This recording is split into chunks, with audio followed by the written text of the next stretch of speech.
Pour ces manifestants réunis devant le Parlement à Madrid, Edmundo González Urrutia est le président légitime du Venezuela et il compte bien faire passer le mot. Nous n'avons pas de liberté ni d'état de droit au Venezuela. C'est pour ça que nous demandons à tout le monde de nous aider à faire reconnaître notre président élu et à effectuer la transition dont le Venezuela a tant besoin.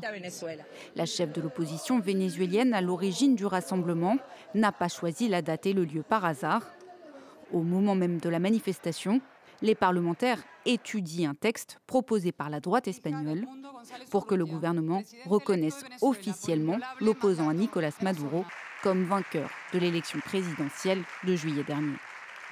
Ce serait le premier Parlement européen à prendre une position claire, sans hésitation, pour qu'Edmundo soit reconnu comme le président légitime. Ce serait un soutien à la lutte des Vénézuéliens, comme un engrais pour le projet que les Vénézuéliens essaient de développer. Arrivé en Espagne dimanche dernier pour y demander l'asile politique, Edmundo González Urrutia vivait dans la clandestinité, poursuivi au Venezuela pour avoir publié des documents le donnant vainqueur de la présidentielle.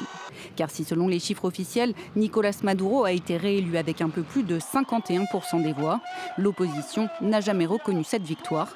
Selon elle, Edmundo González Urrutia l'a emporté avec 67% des votes. Une contestation exprimée aussi dans la rue et durement réprimée.